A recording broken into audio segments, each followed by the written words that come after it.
오늘 말씀은 요한복음 12장 1절부터 11절까지입니다. 6월절 엿새 전에 예수께서 베다니에 이르시니 이곳은 예수께서 죽은 자 가운데서 살리신 나사로가 있는 곳이라. 거기서 예수를 위하여 잔치할새 마르다는 일을 하고 나사로는 예수와 함께 앉은 자 중에 있더라. 마리아는 지극히 비싼 향유 곧 순전한 나드 한 근을 가져다가 예수의 발에 붓고 자기 머리털로 그의 발을 닦으니 향유 냄새가 집에 가득하더라. 제자 중 하나로서 예수를 잡아줄 가룟 유다가 말하되 이 향유를 어찌하여 300데나리온에 팔아 가난한 자들에게 주지 아니하였느냐 하니, 이렇게 말함은 가난한 자들을 생각함이 아니요 그는 도둑이라 돈꾀를 맞고 거기 넣는 것을 훔쳐가미러라. 예수께서 이르시되 그를 가만두어 나의 장례할 날을 위하여 그것을 간직하게 하라. 가난한 자들은 항상 너희와 함께 있거니와 나는 항상 있지 아니하리라 하시니라. 유대인의 큰 무리가 예수께서 여기 계신 줄을 알고 오니 이는 예수만 보기 위함이 아니요 죽은 자 가운데서 살리신 나사로도 보려 함이러라. 대제사장들이 나사로까지 죽이려고 모이하니 나사로 때문에 많은 유대인이 가서 예수를 믿음이러라. 아멘.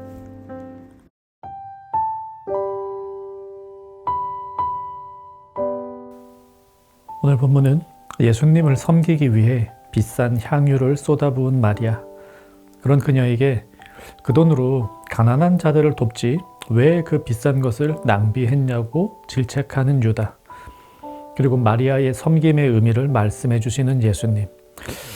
이렇게 세 사람을 중심으로 진행됩니다.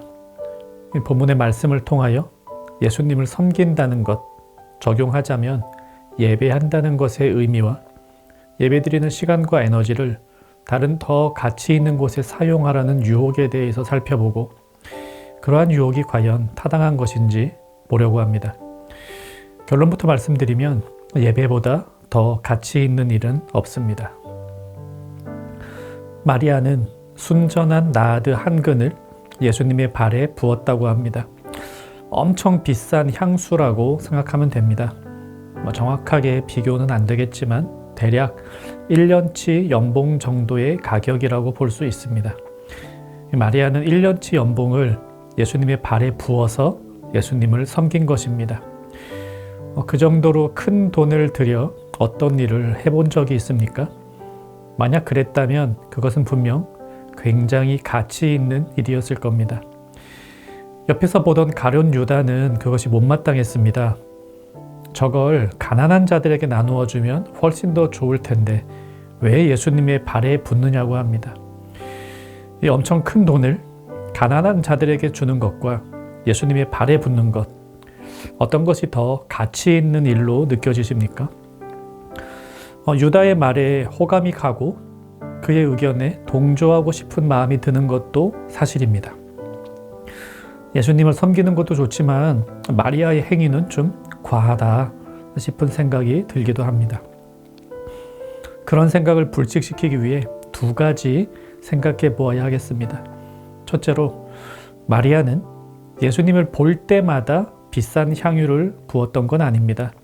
만약 그랬다면 광신도라고 할 수 있겠죠. 하지만 지금은 특별한 때입니다. 1절에 보니 6월절 엿새 전입니다.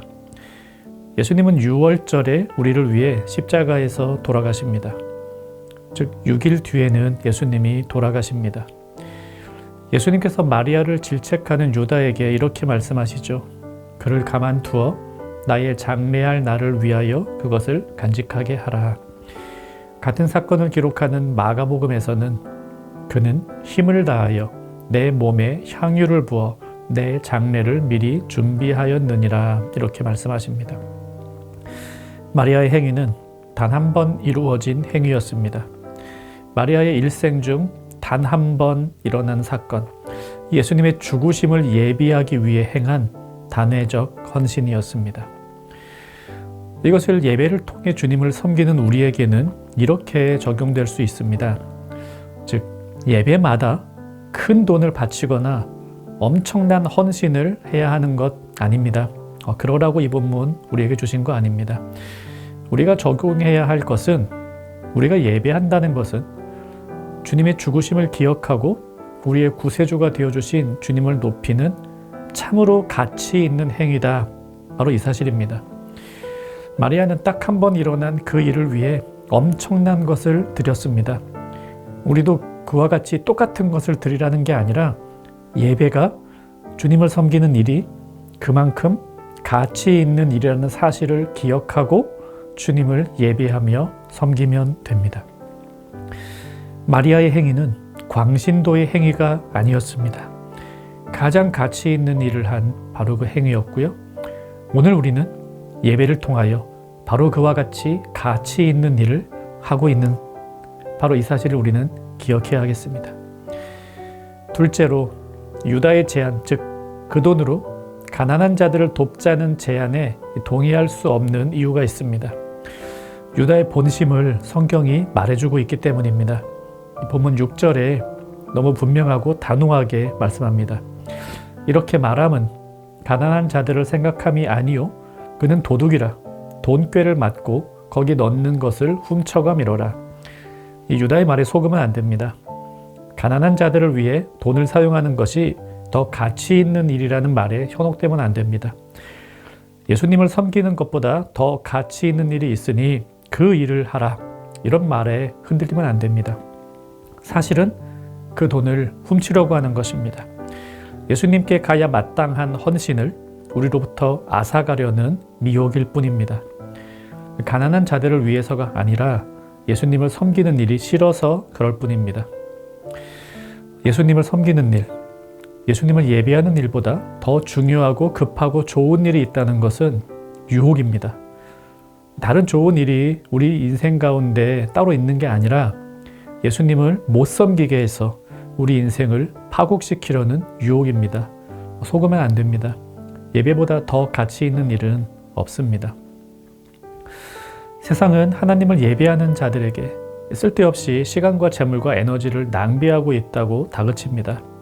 그것보다 훨씬 더 가치 있는 일들이 있는데 우리는 왜 그렇게 예배당에만 앉아 있냐고 우리를 질책하기도 합니다. 너의 그 소중한 시간을 미래를 위해 다른 곳에 투자하지 않겠느냐고, 차라리 그 시간에 쉬는 것이 어떻겠느냐고, 그 돈으로 다른 많은 보람 있는 일을 할 수도 있지 않겠냐고 말하기도 합니다.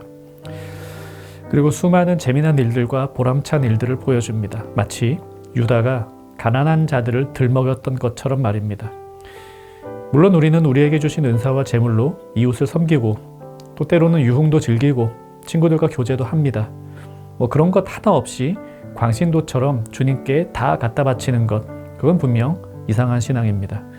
그래서 다시 한번 본문이 참으로 우리에게 강조하시는 게 무엇인가를 기억해야 합니다. 주님을 섬기는 것, 주님을 예배하는 것은 다른 무엇과도 비교할 수 없는 가치 있는 일이다. 본문은 이 사실을 우리에게 말해주고 있는 것입니다. 바로 그것 때문에 엄청나게 큰 돈인 그 향유를 예수님의 발에 부어서 주님을 섬긴 것입니다. 이 향유 한 병을 예수님의 발에 쏟아부은 결과가 무엇입니까? 3절 후반부에 보니 향유 냄새가 집에 가득하더라. 향수를 조금만 칙칙 뿌리면 근방에는 향기가 납니다. 하지만 온 집안의 향기가 가득해지는 것은 오직 그 비싼 향유를 전부 다 부을 때만 가능한 일입니다.